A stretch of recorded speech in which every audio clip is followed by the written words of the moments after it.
오늘 저희들이 주신 하나님의 말씀을 같이 찾겠습니다. 구약 성경이고요. 창세기 37장 18절에서 36절까지 말씀. 창세기 37장 18절에서 36절까지 말씀을 제가 한 절, 여러분들이 한 절 교독하도록 하겠습니다. 창세기 37장 18절에서 마지막 36절까지 제가 먼저 봉독해 드립니다. 요셉이 그들에게 가까이 오기 전에 그들이 요셉을 멀리서 보고 죽이기를 꾀하여 이르되 꿈꾸는 자가 오는도다.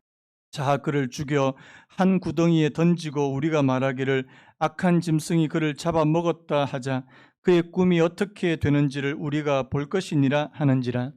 르우벤이 듣고 요셉을 그들의 손에서 구원하려 하여 이르되 우리가 그의 생명은 해치지 말자. 르우벤이 또 그들에게 이르되 피를 흘리지 말라, 그를 광야 그 구덩이에 던지고 손을 그에게 대지 말라 하니, 이는 그가 요셉을 그들의 손에서 구출하여 그의 아버지에게로 돌려보내려 함이었더라. 요셉이 형들에게 이르매 그의 형들이 요셉의 옷 곧 그가 입은 채색 옷을 벗기고 그를 잡아 구덩이에 던지니 그 구덩이는 빈 것이라 그 속에 물이 없었더라. 그들이 앉아 음식을 먹다가 눈을 들어본즉 한 무리의 이스마엘 사람들이 길르앗에서 오는데 그 낙타들의 향품과 유향과 모략을 싣고 애굽으로 내려가는지. 유다가 자기 형제에게 이르되 우리가 우리 동생을 죽이고 그의 피를 덮어둔들 무엇이 유익할까? 그를 이스마엘 사람들에게 팔고 그에게 우리 손을 대지 말라. 그는 우리의 동생이 그의 형제들이 청종하였더라. 그때 미디안 사람 상인들이 지나가고 있는지라 형들이 요셉을 구덩이에서 끌어올리고 은 20에 그를 이스마엘 사람에게 팔매 그 상인들이 요셉을 데리고 애굽으로 갔더라. 르우벤이 돌아와 구덩이에 이르러 본즉 거기 요셉이 없는지라 옷을 찢고 아우들에게로 되돌아와서 이르되 아이가 없도다, 나는 어디로 갈까? 염소를 찢어 그 옷을 그의 채색 옷을 보내어 그의 아버지께로 가지고 가서 이르기를 우리가 이것을 발견하였으니 아버지 아들의 옷인가 보소서 하매 그가 그것을 알아보고 이르되 내 아들의 옷이라. 까먹었 요셉이 분명히 찢겼도다 하고 자기 옷을 찢고 굵은 배로 허리를 묶고 오래도록 그의 아들을 위하여 애통하니 큰 자녀가 위로하되 그가 그 위로를 받지 아니하여 이르되 내가 슬퍼하며 수월로 내려가 아들에게로 가리라 하고 그의 아버지가 그를 위하여 울었더라. 같이 읽겠습니다. 그 그 미디안 미디안 사람들은 사람들은 그를 그를 애굽에서 애굽에서 바로의 바로의 신하 신하 친위대장 친위대장 보디발에게 보디발에게 팔았더라. 팔았더라. 아멘. 아멘. 오늘 말씀의 제목을 한번 따라해 보시겠습니까? 어둠 가운데 그분과 함께 걸으라. 한 번 더요. 어둠 가운데 그분과 함께 걸으라.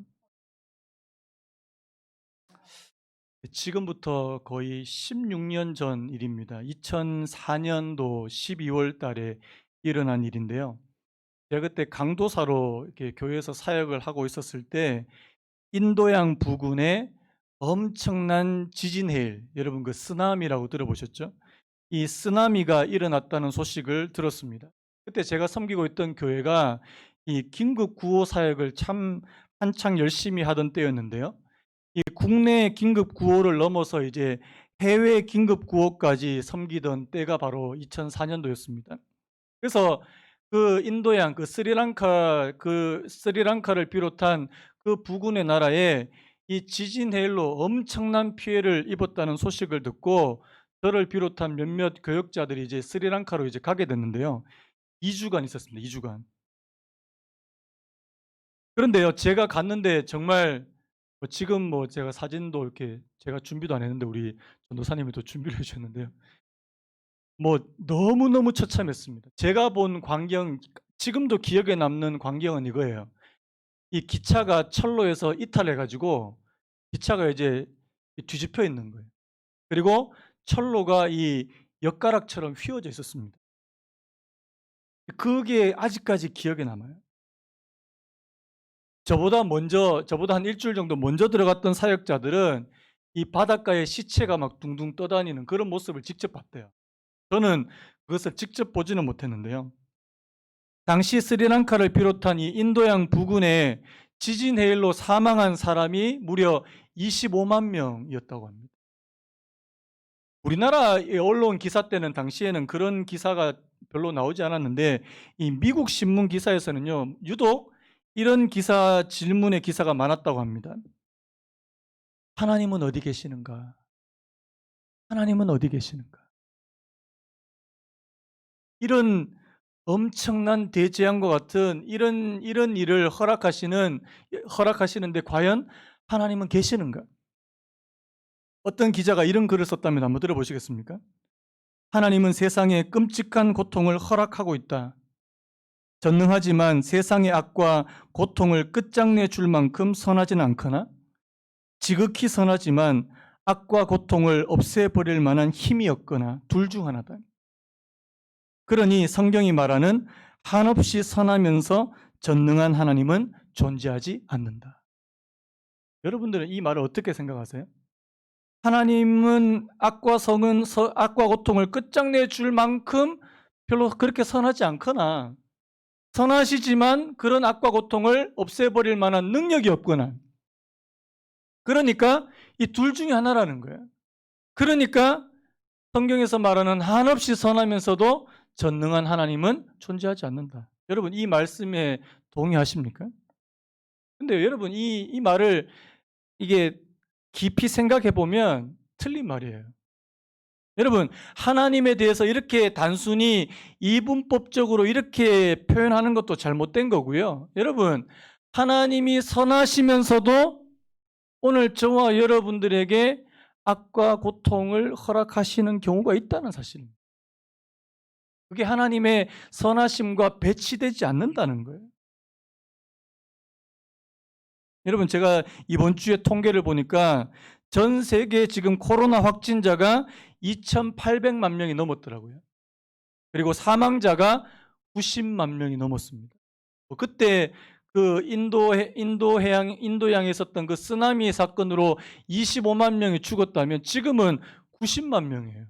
이제 좀 있으면 100만 명이 돌파한다고 하는데요. 여러분 하나님은 왜 이런 일들을 허락하시느냐는 사실입니다. 여러분 우리가 진짜 착각하기 쉬운 게 하나 있는데요. 뭐냐니까 하나님이 내가 원하는 대로 해주면 그분은 선한 분이다. 내가 원하는 대로 안 해주면 그분은 선하지 않다. 여러분 이거는 착각 중에 착각이에요.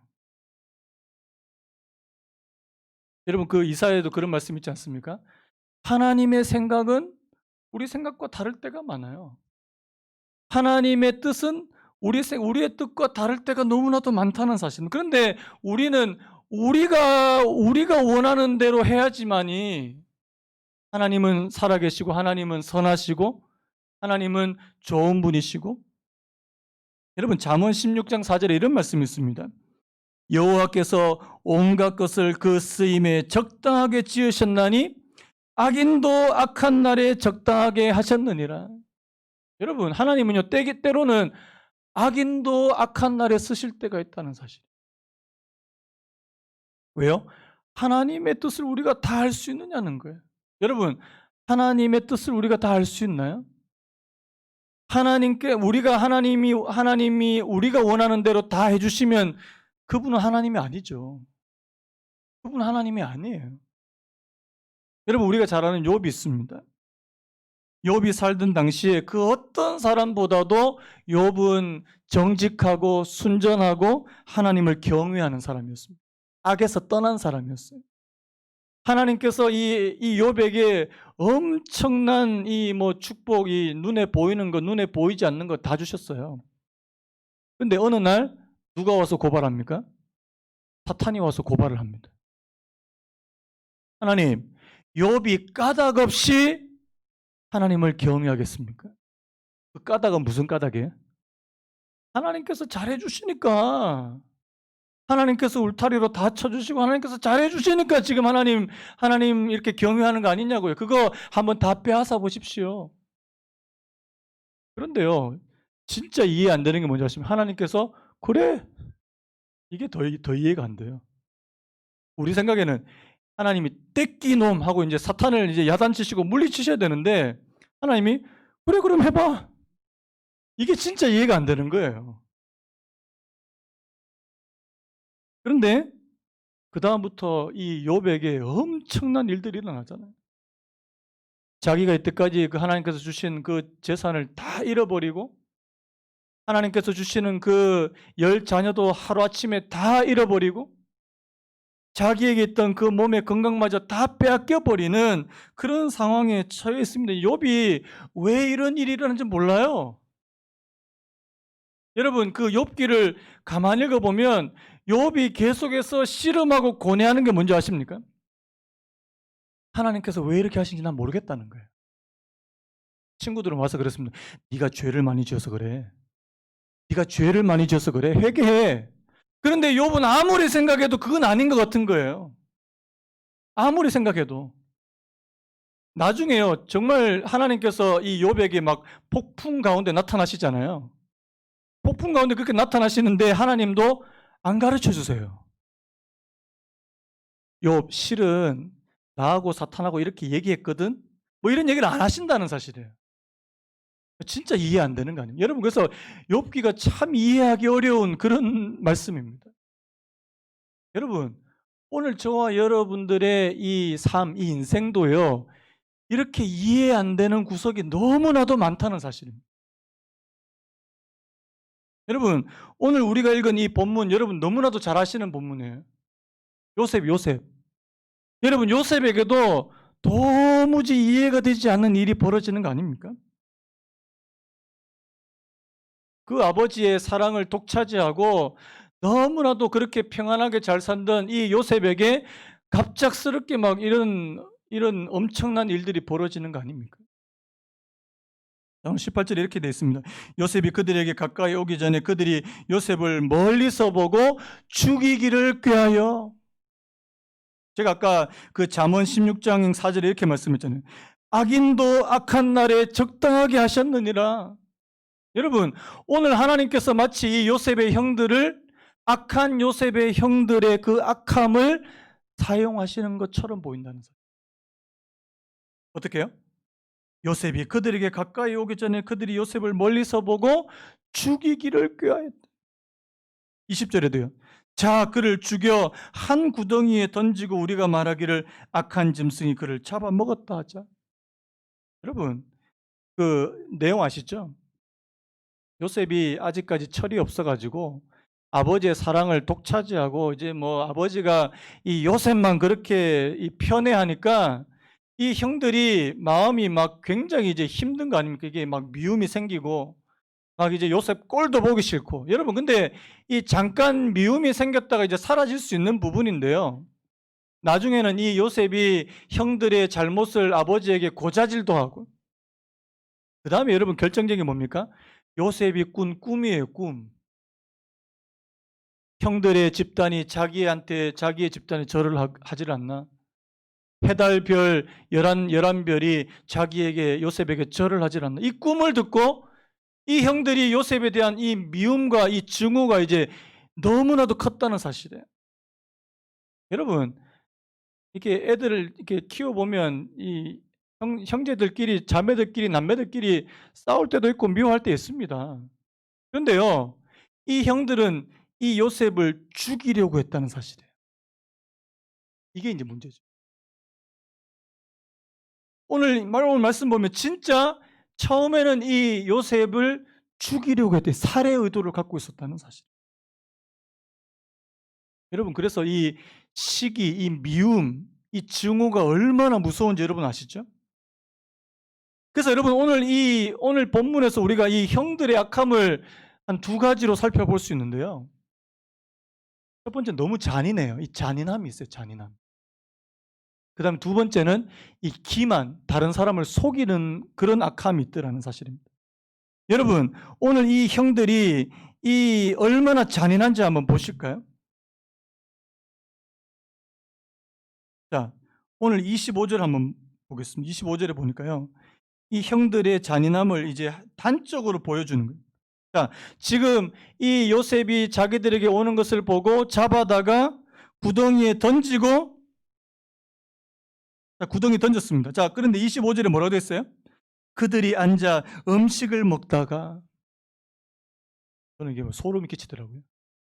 여러분, 지금 요셉이 그 구덩이에 빠져가지고 살려달라고, 살려달라고, 내가 잘못했다고. 그런데요, 거기서 태연하게 음식을 먹고 있다는 사실. 사람이 이렇게 잔인할 수 있습니다. 나중에요, 창세기 42장에 이 요셉의 형들이 과거의 일을 회상하면서 이렇게 말하는 거 아닙니까? 창세기 42장 21절에 그들이 서로 말하되 우리가 아우의 일로 말미암아 범죄하였도다. 그가 우리에게 애걸할 때에 그 마음의 괴로움을 보고도 듣지 아니하였으므로 이 괴로움이 우리에게 임하도다. 요셉이 뭐 했다고요? 애걸했다. 형 살려주세요. 잘못했어요. 다시는 안 그럴게요. 그런데 죽어라. 여러분, 그 구덩이에 그냥 내버려 두면은 그냥 요셉은 죽는 거예요. 이 잔인한 이 형들의 모습. 그 다음에 두 번째가 이 철저한 이 기만인데요. 20절에 보니까 우리가 말하기를 악한 짐승이 그를 잡아먹었다 하자. 누구를 속이려고 합니까? 이 요셉을 나중에 처음에는 죽이려고 했지만 나중에 미디안 상인에게다가 팔고 아버지에게 가서 뭐라고 말합니까? 이 아들이 죽었다. 31절에 그들이 요셉의 옷을 가져다가 순염소를 죽여 그 옷을 피에 적시고, 32절에 그의 채색 옷을 보내어 그의 아버지에게로 가지고 가서 이르기를 우리가 이것을 발견하였으니 아버지 아들의 옷인가 보소서 하매. 진짜 눈도 깜짝 안 하고요, 거짓말을 막 해댑니다. 여러분, 이 잔인함 그리고 이 기만성, 여러분 이 두 가지를 가지고 지금 이 형들이 요셉을 뭐 거의 죽을 지경에까지 몰아간다는 사실이에요. 여러분, 하나님은 왜 이런 일을 허락하고 계시는가? 하나님 선하지 않아서 그런 겁니까? 또 이렇게 한번 질문해 보죠. 하나님께서 왜 형들의 이 악함을 지금 사용하시고 계시는가? 여러분, 중요한 거는요, 우리는 결론을 다 알고 있어요.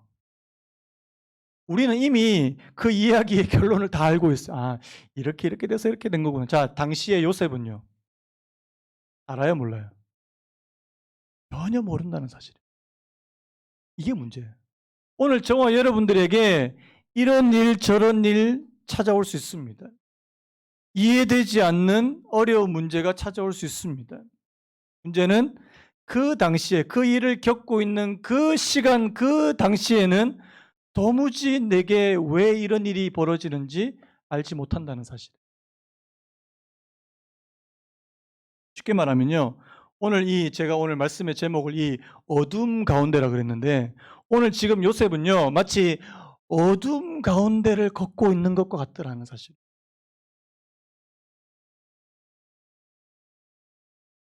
그 시편 88편 18절에 이런 표현이 나옵니다. 한번 들어보시겠습니다. 이 새 번역으로 된 건데요. 주님께서 내 사랑하는 사람들과 이웃을 내게서 떼어놓으셨으니 오직 어둠만이 나의 친구입니다. 제가 오늘 사실 설교 제목을 오직 어둠만이 나의 친구입니다 이렇게 하려고 했는데요. 여러분, 오늘 이 표현 보십시오. 오직 어둠만이 나의 친구입니다. 여러분, 그 88편 한번 쭉 읽어보시면요, 진짜 희망의 빗줄기라고는 하나도 없을 만큼 그렇게 암울해요. 보통 여러분 다른 시편에 보면 처음에는 암울했다가 나중에는 점점점 이제 밝아지고 긍정적이고 하나님을 찬양하는 것으로 그렇게 마치는 경우가 너무나도 많은데, 이 시편 88편은요 이렇게 끝나버립니다. 어둠만이 나의 친구입니다. 오직 어둠만이 나의 친구입니다. 저는요, 이 요셉의 지금 상황이 바로 딱 이런 상황입니다. 어둠이다, 어둠. 여러분, 성경에서요, 이 고난과 관련해서 우리한테 이 이미지로 보여주시는 것이 있는데, 이게 뭐냐니까 어둠 속을 걷는 것이라는 사실. 어둠 속 걷기. 한번 따라해볼까요? 어둠 속 걷기. 우리 아까 교동문에서 읽었던 시편 23편 4절에 이런 말씀 있죠. 내가 사망의 음침한 골짜기로 다닐지라도. 여러분, 이 사망의 음침한 골짜기가 바로 이 어둠이에요, 어둠. 다닌다, 걷는다, 이런 표현입니다. 내가 사망의 음침한 골짜기로 다닐지라도. 여러분, 그래서요, 고난은 뭐냐? 내가 어둠 속을 걸어가는 것이다. 여러분, 자, 캄캄할 때 걸어보셨습니까? 빛이 하나도 없을 때 걷는 거 쉬워요, 어려워요? 한 발자국 나아가기가 힘듭니다. 이 어둠을 걷는데. 그 다음에 이 이사야서 43장에도요, 이와 비슷한 이미지가 나오는데요. 자, 이사야 43장 2절, 3절에 이런 말씀이 있습니다. 내가 물 가운데로 지날 때에 내가 너와 함께 할 것이라. 강을 건널 때에 물이 너를 침몰하지 못할 것이며 내가 불 가운데로 지날 때에 타지도 아니할 것이요 불꽃이 너를 사르지도 못하나니 대저 나는 여호와 내 하나님이요 이스라엘의 거룩한 이요 내 구원자임이라. 여기서 말씀 잘 보세요. 내가 어디 가운데로 지난다고요? 불 가운데로 지나간다. 또 내가 불 가운데로 지나간다.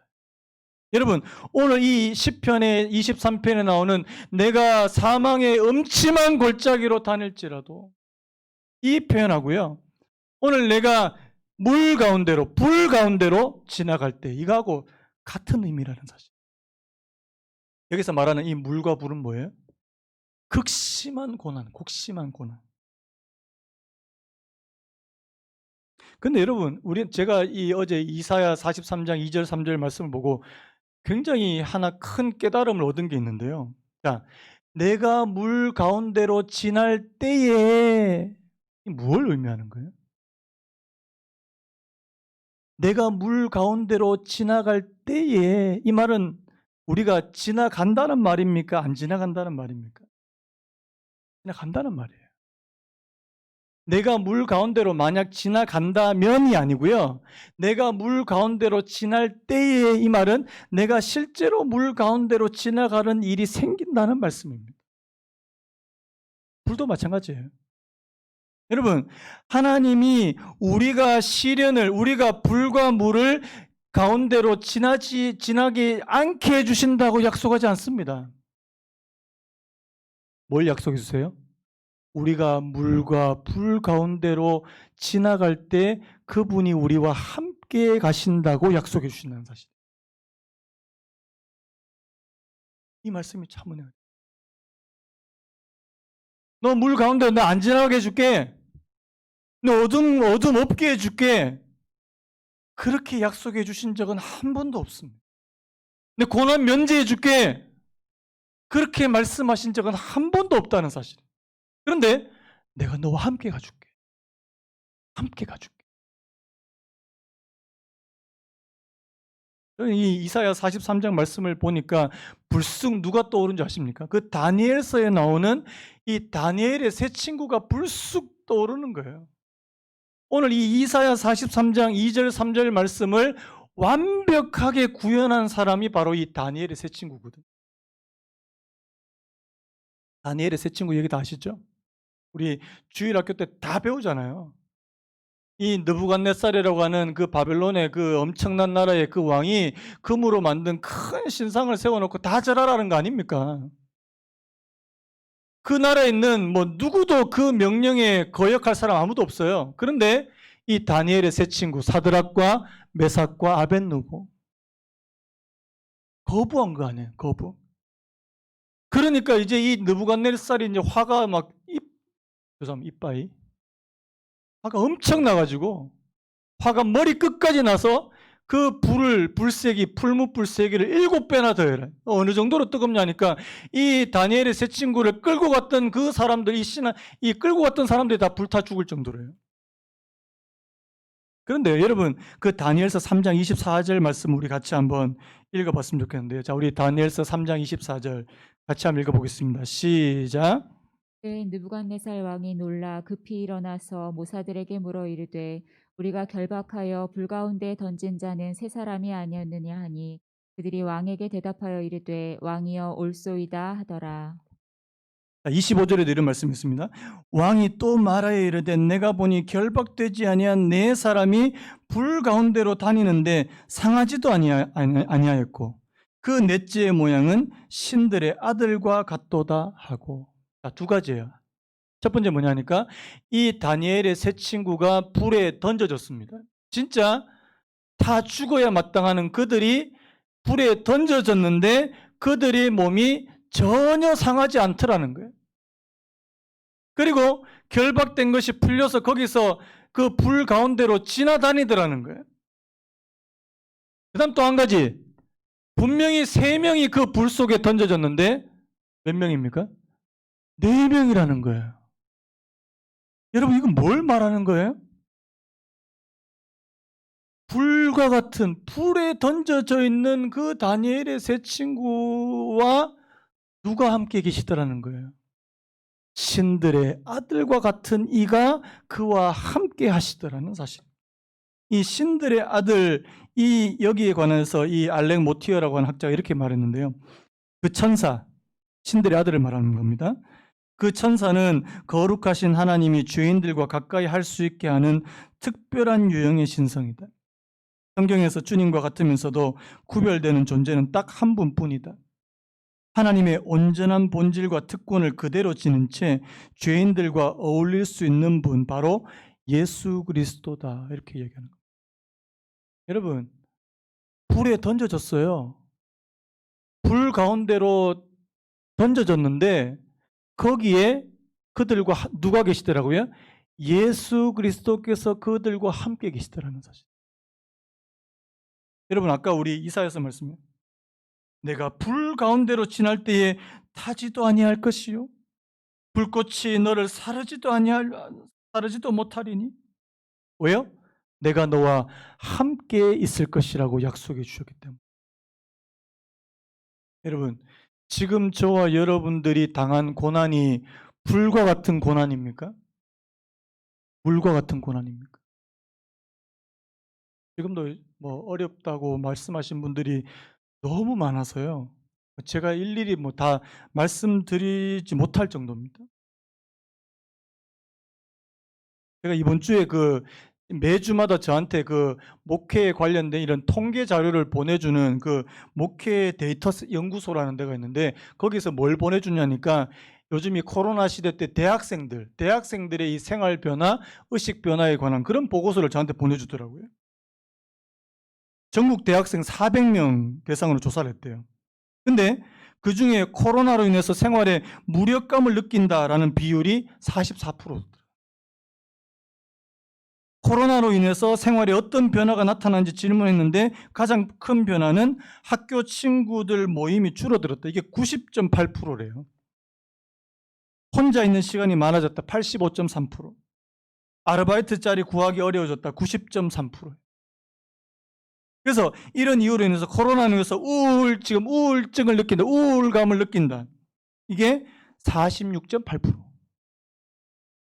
제가 이런 통계 자료를 언급 안 해도 여러분들 지금 다 분위기 다 아시잖아요.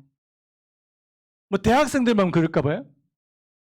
저는요, 지금 대부분의 분들이 지금 좀 무력해져 있고요. 우울감을 느끼는 분들도 있고요. 이거 뭐 언제까지 이렇게 돼야 되나? 답답도 하고.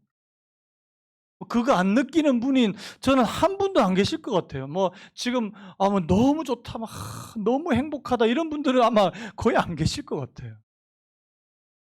여러분, 오늘 저와 여러분들에게 때로는 물처럼요. 물은 우리의 숨을 조여 오잖아요. 우리를 압박해 오잖아요. 이 물과 같은 시험.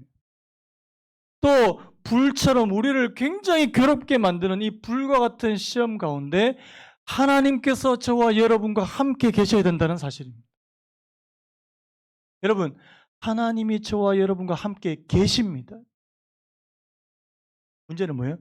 내가 그 하나님을 잘 인식하지 못하는 게 문제 아닙니까?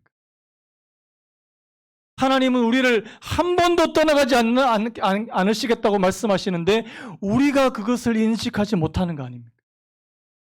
어두워졌어요. 여러분 이런 얘기 들어보셨을 거예요.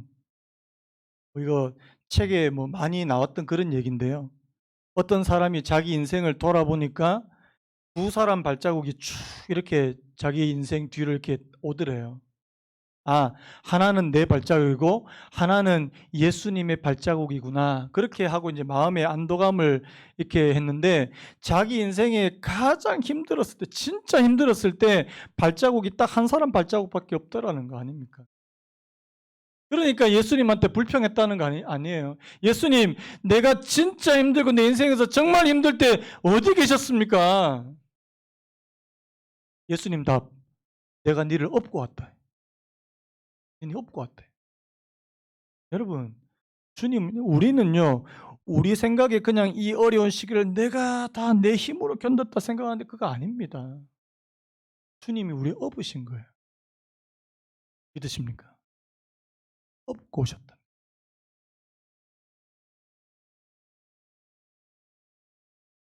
지금 코로나로 인해서 많은 분들이 지금 힘들다, 괴롭다, 무기력하다, 어렵다. 여러분, 이런 거 가운데 어둠과 같은 그런 시기 가운데요. 불과 물과 같은 그런 시기 가운데. 여러분, 누가 저와 여러분과 함께 계신지 분명히 인식하셔야 된다는 사실. 놓쳐서는 안 된다는 사실입니다. 여러분, 오늘 이 요셉이 실현당할 때도 한번 보십시오. 여러분, 요셉이 지금 형들의 손에 지금 잡혀가지고 구덩이에 빠졌는데요. 여러분, 이 상황 가운데도 하나님이 계실까요? 저는 계신다고 확신합니다. 그 증거를 보여드리겠습니다. 24절부터 보십시오. 24절에 그를 잡아 구덩이에 던지니 그 구덩이는 빈 것이라 그 속에 물이 없었더라. 여러분, 이게 이 말씀이 왜 요셉이 이런 어려움이 당할 때 하나님께서 함께 계신다는 증거가 되냐니까요. 여러분, 이 당시에 이 구덩이는 바로 이 맹수를 잡기 위해서 함정으로 파놓은 그런 구덩이인데요. 여러분, 이스라엘 나라는 딱 이 건기와 우기가 있잖아요. 여러분, 만약에 지금 이 요셉이 구덩이에 빠졌을 때가 우기였다면, 그래서 비가 많이 와서 그 웅덩이에 물이 있었다면 요셉은 그냥 죽었어요. 요셉은 그냥 죽었다는 거예요. 그런데요, 웅덩이는 빈 것이라 그 속에 물이 없었다.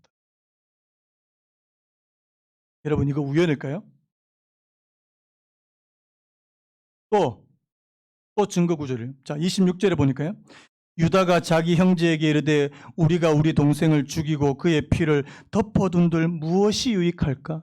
자, 여러분, 처음에 어떻게 했어요? 형들이 요셉이 오는 것을 보고 다 같이 자, 우리가 그를 죽이자. 그런데요, 시간이 조금 지나면서 그들의 생각이 바뀌기 시작하는 거예요.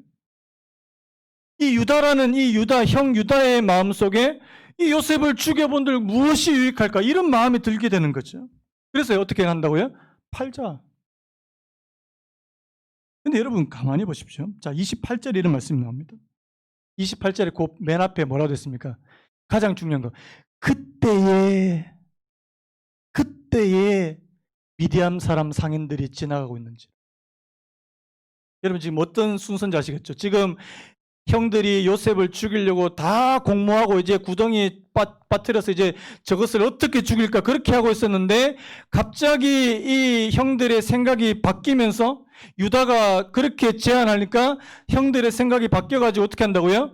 이 상인 이제 팔자, 죽이는 것에서 파는 걸로 바뀌었는데 마침 그때에 미디안 사람 상인들이 그곳을 지나가고 있더라는 사실입니다.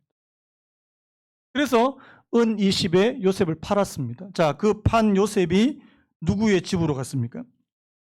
오늘 36절 맨 마지막에 그 미디안 사람들은 그를 애굽에서 바로의 신하 친위대장 보디발에게 팔았더라. 여러분, 이 모든 일이 우연일까요? 이 모든 일이 우연이냐고요. 저는 여기에 하나님이 함께 계심이 있다고 믿습니다. 하나님이 요셉을 보이지 않는 손길로 요셉을 인도해 가신다고 저는 믿습니다. 여러분 믿으십니까? 비록 하나님께서 눈에 보이는 것처럼 그렇게 기적적으로 역사하시지 않지만요, 하나님은 여전히 요셉의 생명을 보호하시고요, 요셉이 형들의 손에 죽임을 당하는 것에서부터 그를 보호하시고, 그를 이 애굽의 바로의 신하 친위대장 보디발의 집으로 갈 수 있도록 그렇게 역사하신 분이 바로 하나님이시더라는 사실입니다. 여러분, 어둠 가운데 길을 걸을 때 하나님이 우리와 함께 계십니다. 함께 계십니다. 내 눈으로, 내 손으로 보이지 않고 만져지지 않지만 그분은 분명히 계신다는 사실. 이 사실을 믿고 고백하는 분이 바로 하나님을 믿는 사람인 줄로 믿습니다. 그분과 함께 걸으셔야 돼요. 내가 사망의 음침한 골짜기를 다닐지라 해를 두려워하지 않을 것은 주님께서 나와 함께 계시니까요. 요셉이 형들의 손에 그렇게 팔려서 애굽으로 가는 그런 사망의 음침한 골짜기를 갈 때도 그가 해를 두려워하지 않을 수 있었던 것은 하나님께서 그와 함께 계셨다는 거예요. 답답하십니까? 불안하십니까? 힘드세요? 하나님이 저와 함께 계신다는 사실, 여러분 인식해야 된다는 사실. 여러분, 오늘 저와 여러분들이 하나님과 함께 계신다는 사실을 내가 피부로 느낄 수 있는 가장 좋은, 가장 빠른 길은 기도하는 길입니다. 기도예요. 기도는요, 우리의 잠자고 있는 영혼을 깨워줍니다. 내가 눈 감고 있는 내 영혼이 눈을 뜨게 만들어 주시는 것이 바로 기도라는 사실. 여러분, 제가 뭐 요즘에 계속 기도 이야기합니다. 목사님은 얘기하십시오. 저는 기도 안 하겠습니다. 뭐 이렇게 이야기하면 저는 할 말이 없어요. 여러분, 왜 기도해야 됩니까? 여러분, 이 흑암 가운데, 어둠 가운데 하나님이 내 옆에 계신다는 사실을 보기 위해서 우리가 기도하는 거예요. 내 도움이 되어주시고, 내 어두운 가운데 내가 막 불안해가지고 견디지 못하는 것을 하나님께서 불쌍히 계시고 나를 도와주시는 그 통로로 사용하는 것이 바로 기도라는 사실입니다. 그래서 기도하라는 거예요. 두 번째, 하나님의 말씀이 저와 여러분들의 발에 등불이 되어줄 줄로 믿습니다. 흑암이에요, 흑암. 주의 말씀은 내 발의 등이요 내 길의 빛이니이다. 어두울 때 어떻게 해야 됩니까? 등불이 있어요, 등불이요. 여러분, 등불 있습니까? 등불. 이렇게 캄캄하고 앞이 잘 보이지 않는 이때에 저와 여러분들을 비춰주는 등불이 있느냐고요. 하나님의 말씀이라는 사실. 이 어려운 시기에 하나님께 기도와 말씀으로 나아가지 않으면 무슨 방법이 있냐는 사실입니다. 오늘 고난이 그 어두움 가운데 하나님과 함께 걷는 거라면요, 여러분, 오늘 저와 여러분들에게 이 기도와 말씀이 회복되는 은혜가 있기를 간절히 바랍니다. 그래야지 우리가 이 흑암 가운데 그분과 똑바로 걸어갈 수 있는 거 아닙니까? 내가 장래일은 잘 알지 못하지만요, 여러분, 우리가 코로나 언제 끝날지 누가 장담할 수 있습니까? 저는요, 요즘에 이런 생각도 들어요. 이렇게 가다가 갑자기 어느 순간에 코로나 종식 뭐 이렇게 될 수도 있겠다는 생각이 들어요. 어느 날 갑자기 불현듯 백신과 치료제가 다 개발되고 어느 날 갑자기 우리가 또 일상생활로 아무 일 없었다는 듯이 그렇게 돌아갈지도 모르겠어요. 여러분, 누구도 알 수 없습니다. 하루하루를 그분과 함께 어둠 속을 걸어가시는 저와 여러분 되시기를 예수님의 이름으로 축복합니다. 우리 아까 불렀던 찬양 있잖아요. 내일 일은 난 몰라요. 하루하루 살아요. 여러분, 저는요, 요즘에 이 찬양의 가사가 너무 와닿습니다. 내일 일은 난 몰라요. 여러분, 이게 그 일제시대 때 안희숙 여사님이 쓰신 이 그 가사인데요. 여러분, 지금부터 70년 전이에요. 70년 전. 그런데 이 안희숙 여사가 그때 고백했던 그 심정과 오늘 저희들의 심정이 어찌 그렇게 이렇게 똑같습니까? 내일 일은 난 몰라요. 하루하루 살아요. 불행이나 유행함도 내 뜻대로 못해. 여러분, 우리 뜻대로 되는 게 아무것도 없습니다. 험한 이 길 가고 가도 끝은 없고 고뇌요. 주님 예수 발레미사 내 손 잡아주소서.